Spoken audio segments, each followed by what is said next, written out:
Abraham Lincoln ने democracy को of the people, for the people and by the people कहा था, लेकिन आजकल डेमोक्रेसी फॉर द पीपल नहीं रहा है।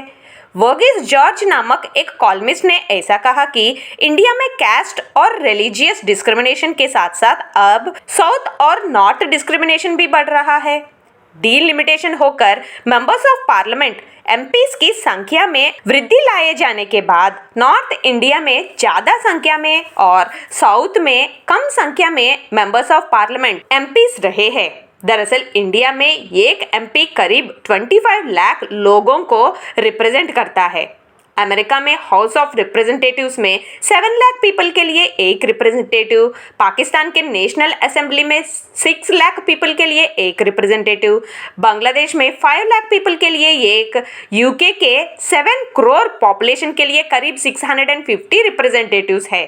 इंडिया में 140 करोड़ पॉपुलेशन के लिए 543 लोकसभा में और 245 राज्यसभा में और सभी स्टेट असेंबलीज मिलाकर 4126 एमएलएस है।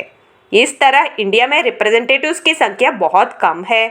उत्तर प्रदेश में 30 लाख पॉपुलेशन को एक एमपी, लक्षद्वीप में 55,000 के लिए एक एमपी है, जो सोचने वाली बात है। एनालिसिस के अनुसार इंडियन पॉपुलेशन के इक्वल रेशियो में रिप्रेजेंटेटिव्स नहीं है। इंडिया एक हेटेरोजीनियस कंट्री यानी हर स्टेट का पॉपुलेशन जियोग्राफिकली या बाकी रीजन्स से डिफरेंट होने के कारण यहाँ लोकसभा और स्टेट असेंबलीज के अनुसार प्रोपोर्शनेट रिप्रेजेंटेशन यानी सभी को रूलिंग में शेयर देना चाहिए। डेमोक्रेटिक कंट्री ऑस्ट्रेलिया में भी अल्टरनेटिव प्रेफरेबल बैलेट सिस्टम है, जिसके अनुसार किसी पार्टी को मेजॉरिटी वोट्स नहीं आया तो वीकेस्ट कैंडिडेट का वोट्स निकालकर सेकंड प्रेफरेंस दिया जाता है। इसी तरह फ्रांस के डबल बैलेट सिस्टम के अनुसार फर्स्ट राउंड में मेजॉरिटी नहीं आने पर सेकंड राउंड के वोट्स को कंसिडर किया जाता है। लेकिन इंडिया में जिस पार्टी को मैक्सिमम वोट्स आते हैं वो ही विनर, जो कहाँ तक सच है, ये एक प्रश्न बन गया।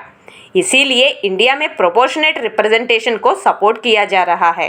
अब डीलिमिटेशन की बात करें तो सभी स्टेट्स में पॉपुलेशन इक्वल नहीं होने से नॉर्दर्न स्टेट्स को ज़्यादा सीट्स और सदर्न स्टेट्स में कम सीट्स है। कई एक्सपर्ट्स कहते हैं कि डीलिमिटेशन पॉपुलेशन, स्टेट्स की इकोनॉमिक प्रोडक्टिविटी, जियोग्राफी और लिंग्विस्टिक हिस्ट्री को ध्यान में रखते हुए होना चाहिए।